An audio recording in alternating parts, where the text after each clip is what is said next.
Nogle af de tematikker, som jeg arbejder med i den her udstilling, og som jeg har arbejdet med mange år, er kolonitiden og dens indvirkning på vores samtid. De strukturer, der styrer vores samfund, lokalt såvel som globalt.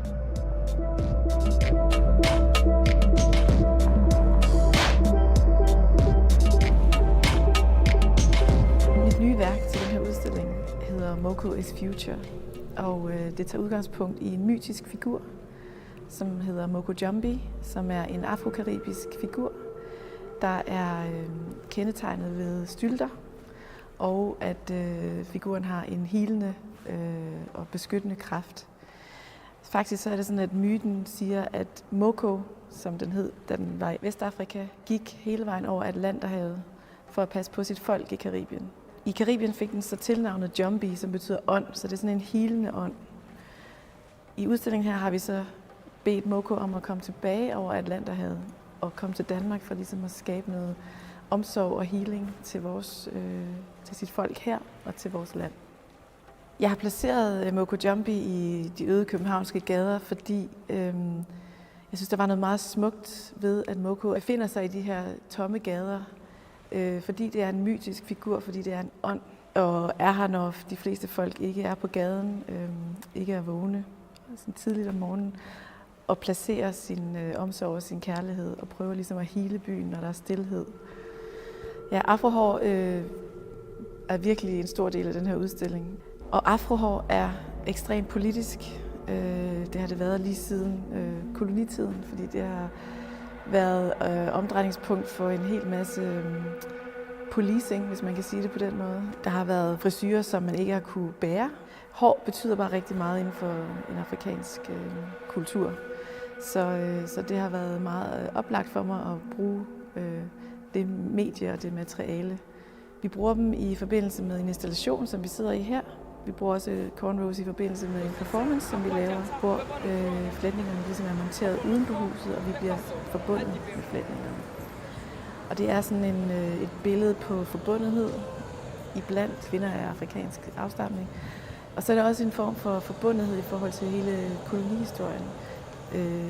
Den del af byen, vi befinder os i, er jo dybt forankret i kolonihistorien, skabt på kolonihistorien. Så det er en måde ligesom at blande de her ting sammen på os og italesætte den historie fra forskellige perspektiver. Det at lave en live performance er noget helt særligt. Man får jo en kontakt med publikum med det samme. Man får en eller anden form for interaktion, som man ikke får, når man optager det alene i et studie for eksempel. Og det synes jeg er ret interessant, og det er ret sjovt også. Altså nu for eksempel i Work Songs, der har vi bare en fest, og der er en god energi. I performancen er der også indlagt nogle mere sådan kritiske elementer, hvor jeg kommer til at tale lidt om, hvad arbejde gør for os, hvordan folk går ned med stress på grund af arbejde, folk bliver diskrimineret på deres arbejde, så der bliver også et politisk lag i den sammenhæng, men også en meget sjov og let performance. Selvom det er mit navn, der ligesom står på udstillingen, så har der simpelthen været så mange fantastiske samarbejder. Både med de to kuratorer, Awa Konate og Lotte Løvholm, som har hjulpet mig med at lave udstillingen og kurateret den. Og så har jeg haft simpelthen så mange samarbejder med folk fra Karibien, fra USA og Europa, og vi har virkelig været vidt omkring. Det er vigtigt for mig, at udstillingen kanaliserer alle mulige stemmer, som ikke har nødvendigvis har haft så meget plads i kunsthistorien eller på kunstscenen før. Så det er ikke kun mit værk, det er faktisk et hav af menneskers værker.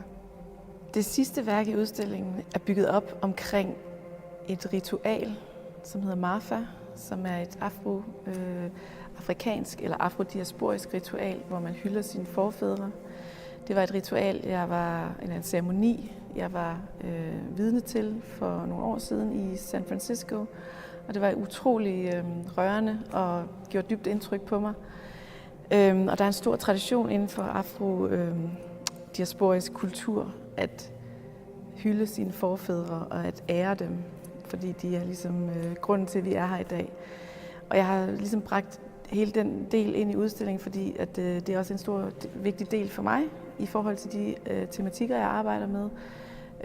Jeg prøver jo ligesom at hive historien ind i vores nutid og stille spørgsmål til, hvordan vores samtid er bygget op og ser ud. Og jeg mener, at kunst kan påvirke folk. Måske ikke lige med det samme, men jeg mener, at kunst kan påvirke på en kropslig måde, så når man reflekterer via sin krop og senere hen måske via intellektet, til at få nogle nye indsigter i vores verden og vores samfundsstruktur. Jeg mener, at nogen er selvfølgelig mere påvirkelige end andre, men jeg tror på, at kunst kan åbne op for nogle rum i folk, lige meget hvem man er.